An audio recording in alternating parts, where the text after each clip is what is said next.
Hi everyone, and welcome to our forum today for Pre-Law Society. Today we have with us Sondra Kahawaii, who's going to be here speaking with us. We'll begin with our opening prayer by Terrence de la Peña, and then we'll continue into announcements and on from that.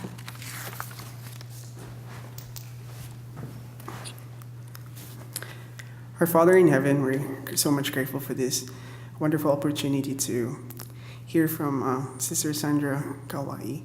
Grateful, Father, for all the many blessings Thou bestowed for each one of us.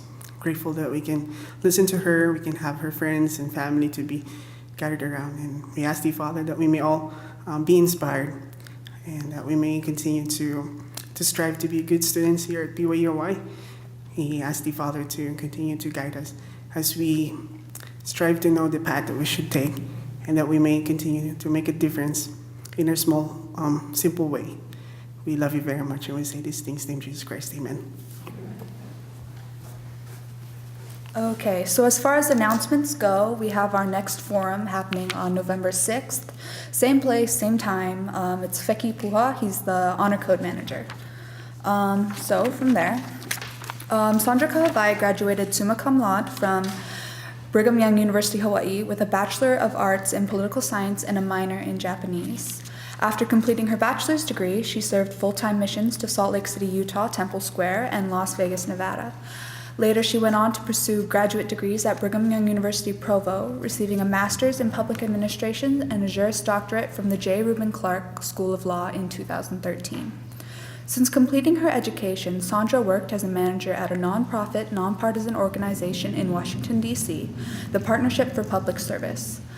There, she managed a portfolio of programs focused on developing federal executives and helping agencies and leaders use data to drive decision-making and implement change. She also worked with major corporate sponsors in creating and delivering workshops and other experiences aimed at helping federal organizations improve their ability to fulfill their mission and deliver critical services to citizens across the country. After nearly 5 years of working in Washington, D.C., Sondra accepted a position at the Missionary Training Center, where she currently works on missionary curriculum and other special projects.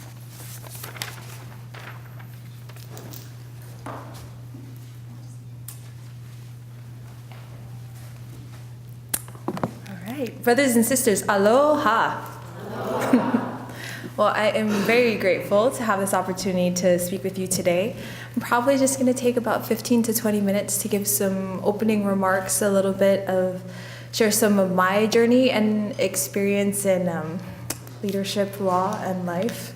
And then we'll open it up for questions. I really want this to be engaging and interactive and hopefully allow you an opportunity to kind of walk away with a question that you might have on your mind answered, or something that you've been really wanting to know, just to get more information about that. So just to kind of start off, everything that was shared about me are all things that you could know about me from my resume, but I guess for my remarks, I just wanted to focus on some of the things you would never know from looking at my resume. And so with that, I just pulled together some thoughts on, again, leadership, law, and life.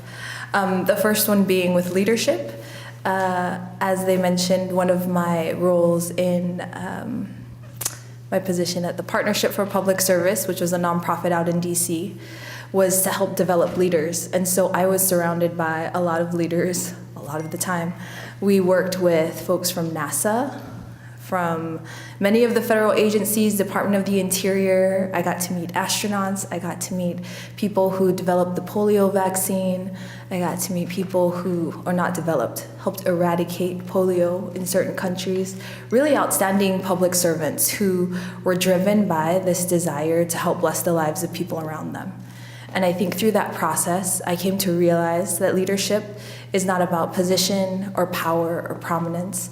It's really about people. It's about helping to bring out the best in others and recognizing who you are for yourself, so that you can lead people no matter what position or status you feel you may have within an organization or within a group. That everybody is capable of being and becoming a leader, and that we need leaders at all levels that have very different ideas in order to get at the best outcome. I was often able to sit at a table of leaders or actually sit in the room while the rest of the leaders sat at the table as an observer of leaders. But it was really interesting just to see the types of conversations they had. But looking around the room, oftentimes I noticed, without even saying anything, just that I stood out. I looked different, I talked different, I sounded different. And being able to be okay with that and recognize ways in which I may have to adjust to acclimate to my environment versus help others recognize me for who I am and help them also learn and gain through that process of sharing. That was a great learning experience for me. As an example, a lot of the meetings I sat in on, there were frequently just men in the room, men around the table. And when there were women in the room, there weren't a lot of women of color or from other cultures or outside of the United States. And so observing that, oftentimes I stood out in the room and people would come and talk to me because they're like, so who are you? What's your name? What's your role? What do you do? And it was always a good opportunity for me to be able to share a little bit about myself. And through those experiences, I just gained a greater appreciation for what it means to lead and what it means to be a leader.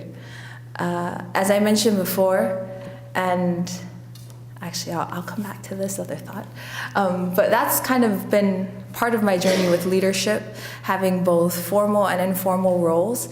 It was amazing just to see how, again, anyone can be a leader and how leadership and leaders aren't defined by anything kind of like set, that I think it was more so in my mind beforehand. And so that was when I went out to DC. Before I went to DC, I did go to law school at BYU Law.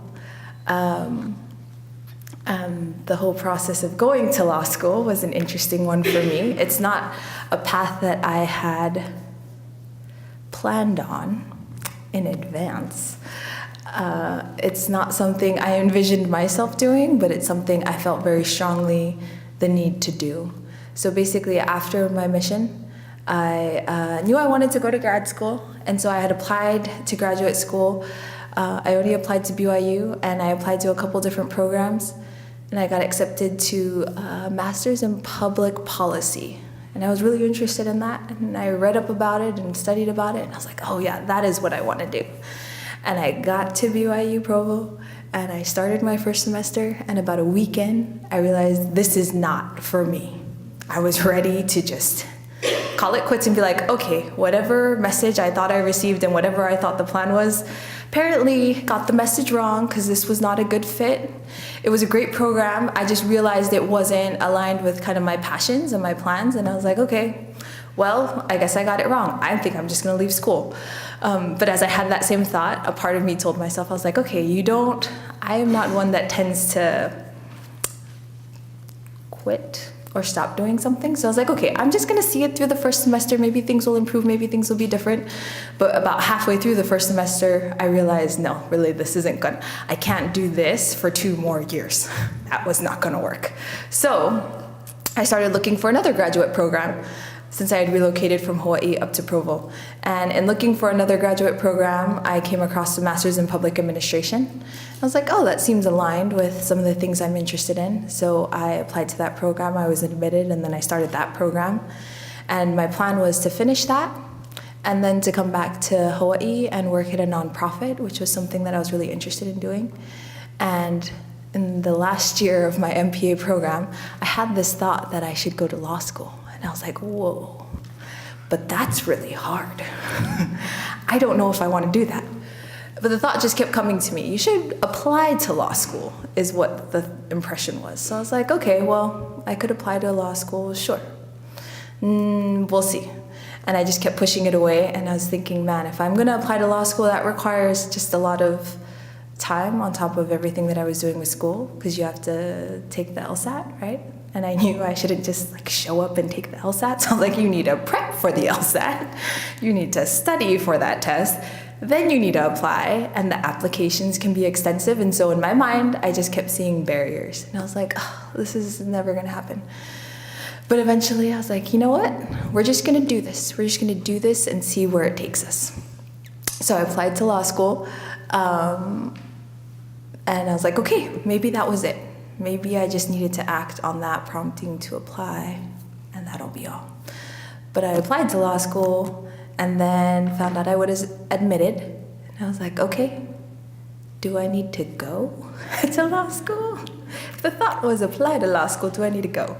And so once I figured that out, I was like, okay, I need to go. So then I started law school. And through law school, learned a lot about perseverance. So law school is typically 3 years. And it can feel really long when you don't know your purpose for being there. And I think for me, that is part of what I struggled with in the beginning, because I felt the strong need to apply to law school and to go to law school, but I wasn't sure why. And because it was never part of my plan that I envisioned for myself, I found myself often questioning, especially around the end of a semester when it was finals time and you had a lot of exams coming up, and I was like, why am I doing this again? Remind me, what is the purpose of this? But I will say, through law school, I gained a lot of great skills that have helped me to explore other careers and opportunities, to meet great people. And through law school, I learned a lot about the importance of education. Education has always been something I've been really passionate about, really excited. I love being a student. Been a student for a lot of my life, which is great. But this concept of education has been something that has kept coming to mind. And so on that thought, this verse from the Doctrine and Covenants has come to mind. The glory of God is intelligence, or in other words, light and truth. Now, you might think intelligence means being gifted in academic work, but intelligence also means applying the knowledge we obtain for righteous purposes. And the real value of learning is that it enables you in any situation to be resourceful. And I feel like that is one of the greatest benefits that I've gotten from all the years that I've spent in school and pursuing an education. And we know that, the intelligence that we gain in this life is what we'll take with us. And as I thought about that, I was like, okay, I'm not sure what God may be preparing me for, what opportunities may lie ahead in the future, but I know that intelligence is something that I can carry with me wherever I go, and that is something that I will take with me when I leave this life. And thinking of that, I am so grateful for the knowledge and intelligence that I gained from going to law school, from the skills that it helped me to build, and also from the relationships I was able to form through it. And later we'll introduce you to some of your panelists who are also some of my classmates from law school. So, law school was a very special experience in that way, because I feel like sometimes in life we separate the secular from the spiritual. And I think what I've experienced most in life is that they are very interconnected. And the more we try to separate it, it's almost the harder things get, because they are so connected in all the things that we do. And I know that my path in going to law school was an inspired one.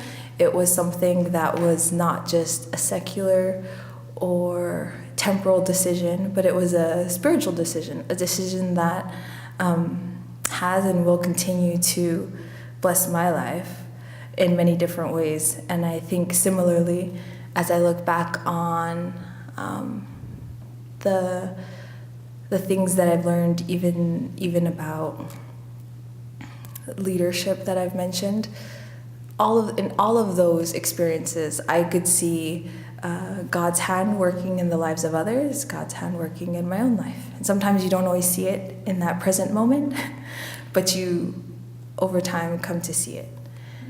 And finally, just some thoughts on life. I think there's one particular quote that has stayed with me for a while, and it's from Sister Kristen Oakes. I attended a state conference and she was speaking, and she said, "The unexpected life is no less a life." And I think for me, I always felt like, the path that I'm on is very unexpected for me. I never pictured myself in law school. I never pictured myself in certain careers. I never pictured myself living in DC, doing the kind of jobs I was doing. But just because it was unexpected for me doesn't mean that it was unexpected to God, and doesn't mean that it wasn't part of the plan. And as I came to recognize that, I found myself less so worrying about the what ifs and the maybes and the looking back and thinking, oh, if I had done this or if I had done that, maybe I'd be on a different path. And that could very well be the truth. But I think what matters most is recognizing where we are at and where we are headed and taking steps towards making strides to achieving those goals, being forward focused. And those are lessons that I've learned from leaders that I've surrounded myself with, from the experiences I've had from going to graduate school and exploring all types of job opportunities, and just recognizing that those things that I may see as unexpected for me may truly just be tender mercies from the Lord, that He is helping to shape and guide me and mold me while I am on this path through life. And so with that, those are just some of my thoughts on leadership, law, and life. But I really want to be able to have a chance to kind of respond to any questions that you have, and again, just kind of interact with you. I think some of the things that have helped me, having a hard time finding words right now, but I think part of it is a few experiences that come to mind that I'll just kind of share to wrap up here, and then we will have a Q&A with our panel. But I think on just the topic of standing out and speaking up, there are moments in law school, in work situations, where I didn't always speak out, and I think there's so much to be learned from the things that we feel like maybe we did wrong or just didn't do, as much as there is to be learned from the things that we really did well. I had a leader that I worked with in DC that always said, you know, you never fail as long as you learn from those experiences, right? As long as you use every experience for your learning and for your betterment, it's never a failure. It's just a lesson. And I feel like there have been a lot of life lessons in that way. I've had some really interesting experiences on just kind of standing up, speaking out. In a lot of different contexts, and I think or just to give you a sense of what that might look like, I've had people ask me before in like school settings, how does it make you feel to know the only reason you're here is you're a female and you're Polynesian? And I thought, wow, well, I thought I was here because I was pretty smart. Like, made some good choices and got pretty good grades and didn't do too bad on my exams, but I never thought of that. And when I left Hawaii and went to the mainland and had experiences there in different parts, similar things continue to happen, right? People notice you because you look a little different, or again, sound a little different. You're just different from maybe what they're accustomed to being around. And they're curious. And sometimes their curiosity can come out in a way that may seem off-putting, or you're not sure where their intention is. But I think I've learned through all of those experiences, if we don't address them and if we don't speak up, then that will just continue. We have the opportunity in every interaction to help better ourselves and better others as we help them understand and have those conversations. Whether they're difficult conversations or just unusual conversations, there's so much that you can learn about people, and as you come to recognize them for who they are and know yourself for who you are, then that can really help guide you on your path. I want to share another quote.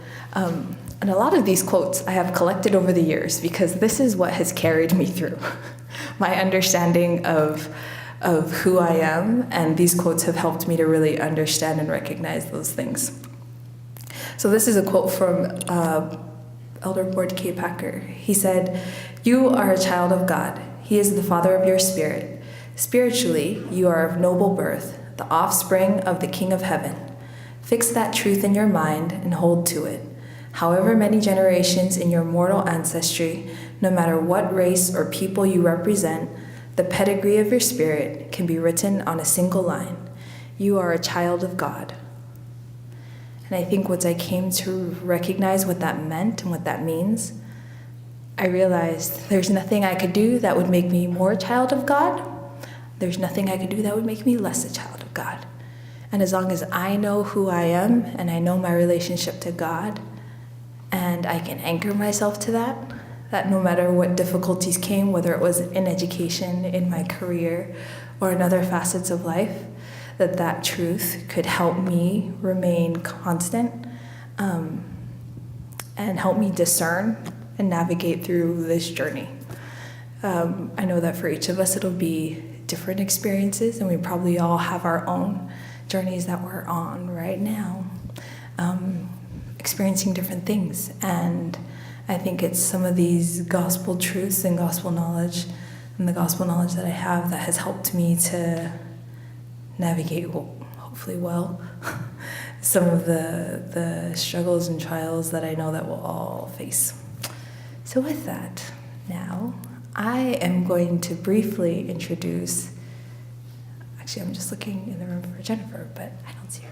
If it's okay, I'm going to go ahead and introduce the other members of our panel that we're going to have come up and answer any questions that you might have, again, about law school, about career, about anything that you might be curious on. So as I call them up, I will do a brief introduction, and then they can just have a seat. We're just going to sit up here and, again, open the floor. So be thinking of your questions. So the first one is Crystal Wong. She's going to come up. So first, we were all in law school together. And so Crystal Wong, she practiced immigration law for a short time at a nonprofit law clinic in Utah. And she is currently working towards, where is she sitting? She is currently working towards a medical career. She has decided on a change of path, which happens. It happens to all of us. And so that is what she is pursuing. Next up, we're going to have Rachel McDonald. She works for Immigrations and Customs Enforcement for the federal government. She is a federal prosecutor? Yeah. Is it? Yeah, okay. We're going to go with federal prosecutor. And then Rachel Snow. She is currently working as a county prosecutor for the state of Ogden. She's in Ogden. State of Utah. State of Utah, Weber County. It's the equivalent of the DA. And that is what she is doing. So you have represented before you a federal attorney, a state government local attorney, someone who did nonprofit immigration law. And then, as I mentioned, I've led a very untraditional legal career path in that after finishing law school and working in DC, a lot of the positions I've held have not required that you have a Juris Doctorate. It's been very helpful to have one for a variety of reasons, whether it has been just kind of establishing credibility. I was typically the youngest one in the room sometimes for these meetings and gatherings. And when they saw that I was a Juris Doctor, they're like, "Oh, you're an attorney." It didn't matter my age, it didn't matter my race, it didn't matter my gender. They're like, "You're an attorney." I was like, yes, I am. And that gave me some credibility, and that helped open some doors. That's not always the case, but it, again, depending on the environment you're in, the situation and context in which you want to practice, or the things that you want to pursue, that could definitely be a benefit in some situations. And so those were some of the experiences I've had. And as was mentioned during my bio, I'm currently at the Missionary Training Center and I'm working on curriculum. So while working in DC, I did a lot of leadership development programs. And at the MTC, I'm able to similarly do curriculum development for missionary learning and training. And so I've been able to just kind of transfer my skills and interests to different careers that have looked really interesting to me. And I'm grateful that for the time being, I am not needing to practice law specifically, but I've had some great experiences doing those things, and they have a lot of experience. And as I learned from one of the great leaders that I admire, she always says that the wisdom is in the room. Like individually, we might be limited in what we know and the experience we have, but collectively, we know a lot. And coming together and talking to others is a great way just to learn informally, to gain knowledge, to gain understanding, to hear other people's stories and experiences, and to figure out what from those experiences might be able to help and bless you in your own life, in your own path, as you continue to make decisions for yourself and just kind of navigate your own journey.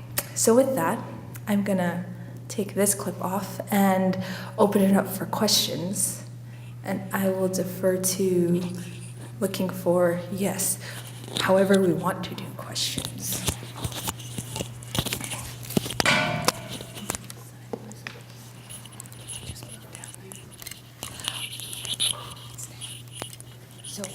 Okay, so how this will work is you have a question, you can raise your hand and we'll pick you, and then just state who your question is for, and state your question, and then we'll have whoever's picked come up and talk. So, And if you don't have any questions for this action, one of us will answer. We like hearing our voice. Some of us are trial attorneys, right there across the top. so your question is, I guess it's a very general question. You all are so awesome, really inspirational to me, all really so awesome.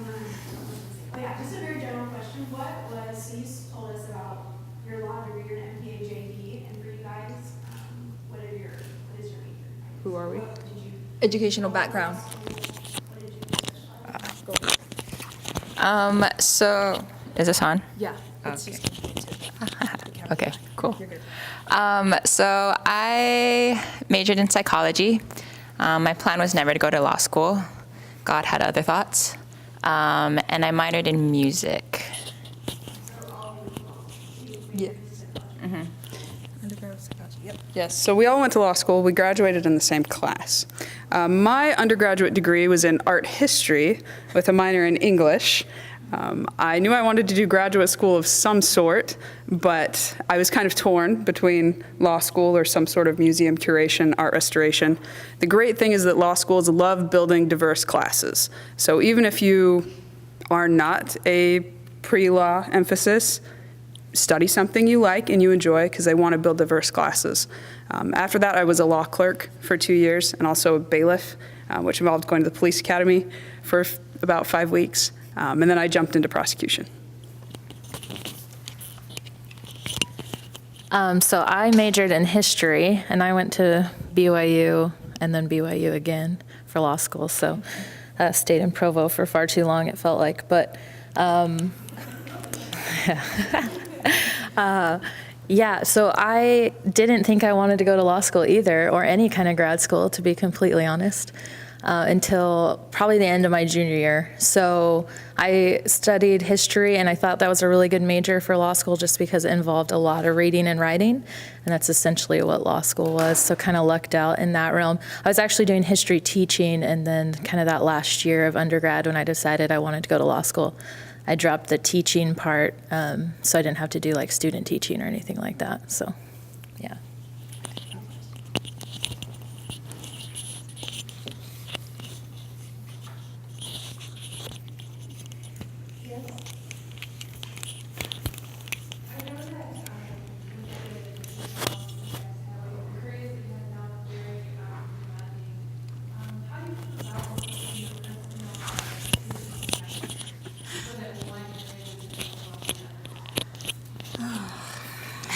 You plan a trip to Hawaii 9 months in advance.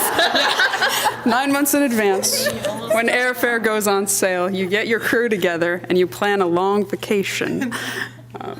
No, you really have to learn, especially where I do criminal law. I see everything. In the past 2 months, I've been in a murder trial, I've been in a drug possession trial, I've been in a trial on a kidnapping, an assault, and a robbery. That was all one, just 3 charges. These can be very heavy things. So it's important that you develop the skill of being able to leave work at work, and that you have a support system that you can talk to and that you can share with, and that you have interests outside of work. And you have to know that when it's the end of the day, you will never have everything done. There will always be more to do. That's true with life as a student. That's definitely true of life as a law student. And it's true of life as a lawyer. And if you don't set those boundaries, you'll be working all the time, every day, and it will suck you dry, and you will hate your life. But it's a skill I'm still working on. And sometimes there are cases that I can't leave at home that pester me. But I think drawing those boundaries is something that's been helpful for myself. I'd agree with everything Rachel said, and you also just have to learn that there's seasons to your life, as obviously, we kind of know that from a gospel perspective as well. But so I am an ICE attorney. My title is technically Assistant Chief Counsel, so I'm like in-house counsel for the law enforcement agency. But right now, and for the last almost 20 months, I've been on a joint detail, so I actually I'm still employed by ICE. They pay my paycheck, but I'm cross-designated with Department of Justice as what's called a Special Assistant U.S. Attorney.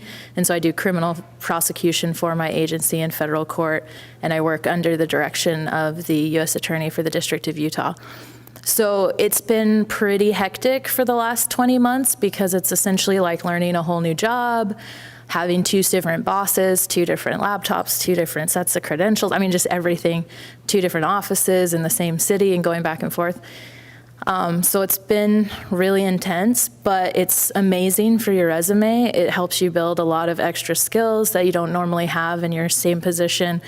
And so it's been an intense 20 months. I've only got 4 months left, and I'm kind of to the point where I'm counting them down, because as great as it's been, I'll be happy to move on from it and to get back to kind of what my normal position is like.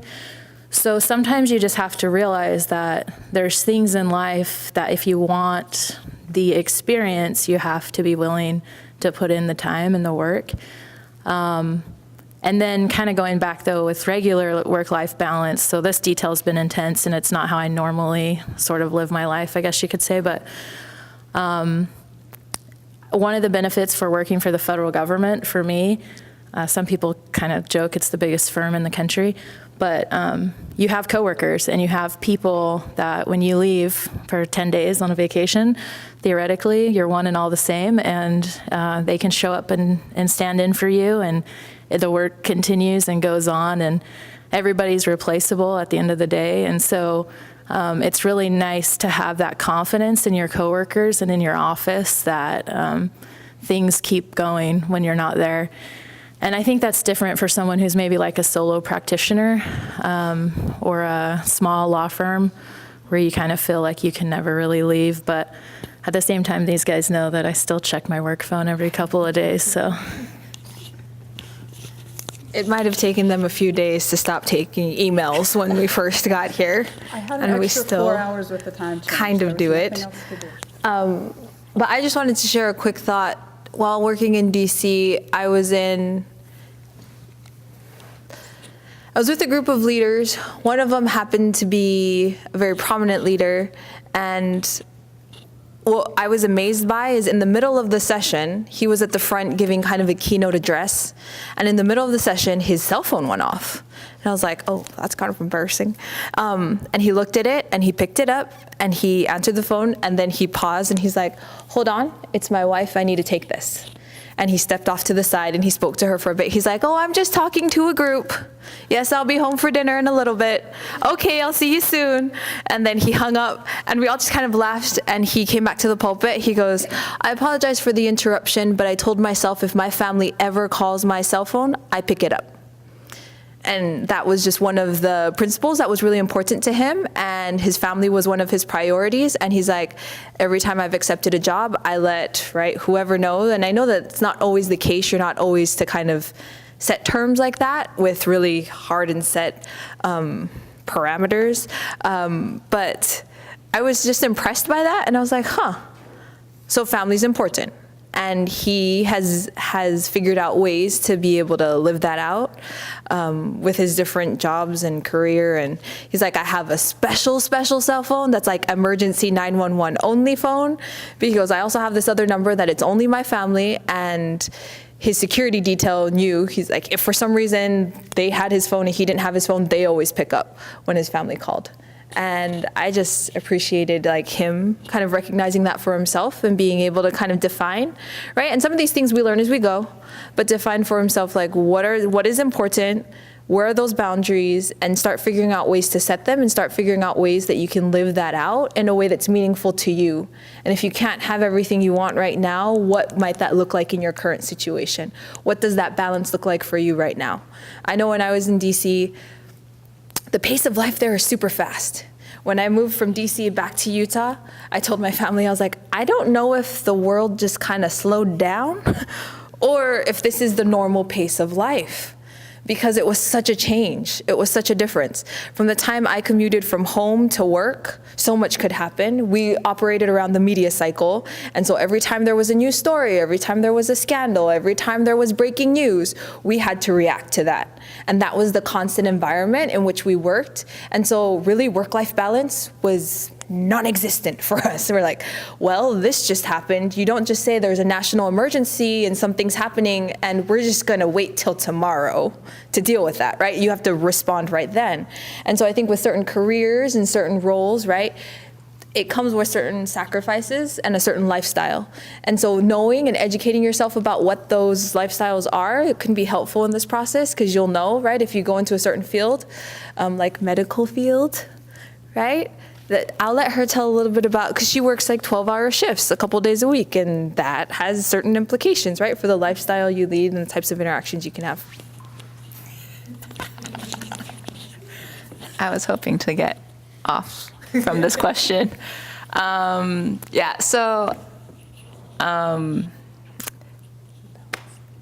balance of life, it's really, it's just ditto to everything that has already been said, right? It's learning that skill to be able to set your priorities and know what's important to you and what matters most to you and what are you willing to sacrifice and what are you not willing to sacrifice.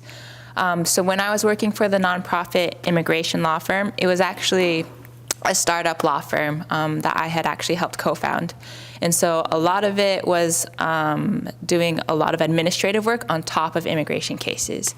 And it got to the point where I was taking cases home every night, and then I was working weekends, and then I was doing all this stuff. And at that time, my parents had also left for a mission. And so I had a brother that was nearby who was struggling at that time. And so my priority was, he is my number one priority. I'm going to make sure that he knows I'm there for him. And second, I also had church callings that I couldn't get out of. And so those were important to me. And so for me, I was not willing to sacrifice those things for work. And so I started setting boundaries. And sometimes, like, you do come across times where, and because I was setting those boundaries, like, I wasn't taking home cases as much, I wasn't doing as much work. And because of that, I wasn't bringing in as much revenue to help maintain the nonprofit. And so in the end, I actually got laid off because I wasn't bringing enough revenue. And so sometimes you will face those situations where, like, you have to make that decision, like, what's most important to you? Is family, is work, is lifestyle, like, what's important to you? And for me, my brother was the most important, and so I was fine if they laid me off. Plus, I did get burned out because it was taking so much of my life. Like, by the time they laid me off, I was actually kind of happy and relieved because I was so burnt out from everything. And so with the medical field, I'm right now working at a hospital. I'm on an entry-level position, and I'm trying to go through school, possibly doing either nursing or PA school. I haven't decided. But we do work 12-hour shifts at the hospital. But the nice thing about the hospital, and the reason why I've decided to go into the healthcare, is I still have the opportunity to serve people, just as with the law degree, you have the opportunity to serve people. But in hospital, you also have the opportunity to serve people, but it's also a job that I don't have to feel like I'm obligated to take home. I leave it at work. Once I leave the hospital, I leave work, and I don't have to worry about anything else. Whereas when I was working for that nonprofit law firm, I was worried about cases, I was worried about administrative things, I was worried about like marketing, grant writing, all this other stuff. But with the hospital, I just go to work, and then I can leave it behind once I leave work. And that was something that was important to me, so that I could learn to balance my life with family, with church, with other things that were going on that were more important for me.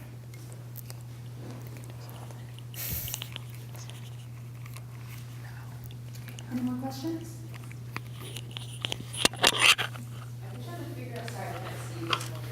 We'll leave.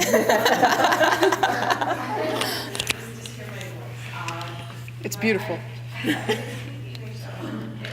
trying to figure out how to ask this question. But I guess, so like speaking about like missed property, like how, I know there's something said earlier about it when you first started introducing everything, but has there ever been like a missed property that you've had that you overcome?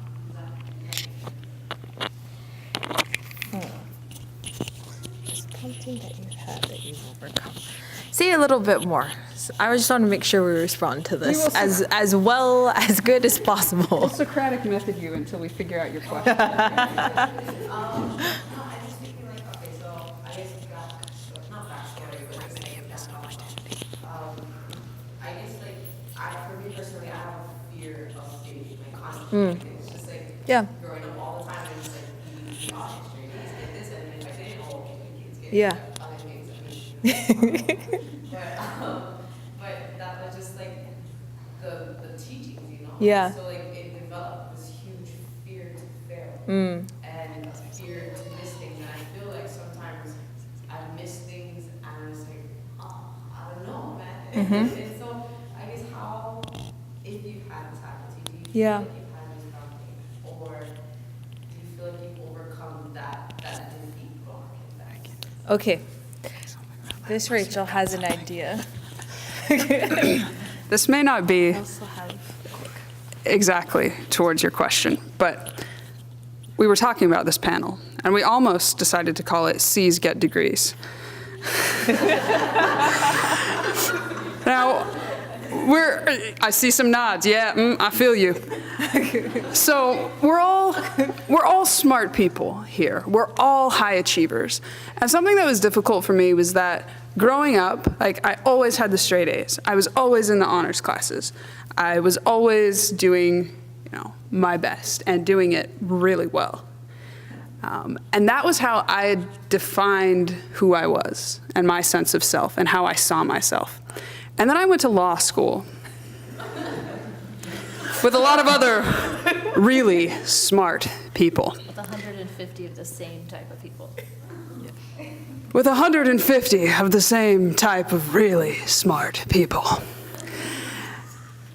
And there's this horrible thing called law school rankings and curves.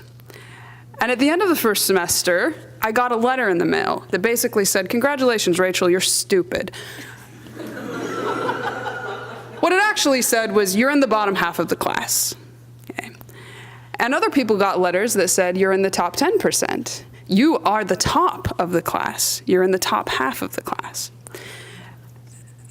And when I got that letter, I knew that I hadn't done really well. But it shattered my perception of who I was, because I'd always seen myself as the academic, high achiever. My parents had always told me, get the A's, do your best. And I had to work through this idea that, one, I was with a bunch of other really smart people, and they're going to put this artificial ranking on you, but that it doesn't have an effect on your actual worth. and your actual capabilities. And I think it goes back to what Sondra was saying about recognizing that we are, children of God, and the way that we see ourselves and define ourselves. And the fact of the matter is that you'll be fine if you aren't in the top of the class. You'll be fine if you're not in the top 10%. I was in the bottom half of the class, and I got that letter 6 times, once every semester of law school. And it always said the same thing. They're like, oh, you're doing a little bit better, but yeah, still stupid. But guess what? I got a job right out of law school, clerking for a judge. I was doing his legal research and writing and making sure he was ready to go. And when that ended, I went right into another job. And I did fine. Like, at the end of the day, we laugh when we say C's get degrees, but it's true. Crystal says it's true. No, you'll graduate. Like, do your best in school now so that you get your degree and you're doing well. Do your best on the LSAT so that you can get into a quality school. And then do your best in school so that you can graduate. But unless you're wanting to go into academia and be a law professor, or you're wanting to go into a big, big firm, they're only going to care that you graduated and the things that you were involved in. So being able to see yourself as a child of God with this infinite worth, despite what the letter in the mail says, is really what it comes down to at the end of the day. But that was something that I had to work through myself and with the Lord and with the support of my friends and my family. I don't know if that answers your question, but it was probably entertaining. Well, I just wanted to say one more thing to add to that. I think of this idea of just like missed promptings. And so when I first applied to graduate school at Provo, I applied and I moved out there and I hadn't been admitted yet. And I was like, well, I hope things work out because I've relocated and I'm ready to start my semester, just waiting for that letter that hopefully, had good news. And so I was there, and then I got a letter, but it said you're conditionally accepted. So I needed to take some prereqs before they would let me start the program. So I was like, okay, I guess I'm going to summer school. So then I went to summer school, and it was fine. I had to take like advanced calculus and all these other things. Hadn't been in school because I was on a mission. And so just like getting back into that mode of being a student and studying and all these things was kind of feeling new and different. And then I started my program.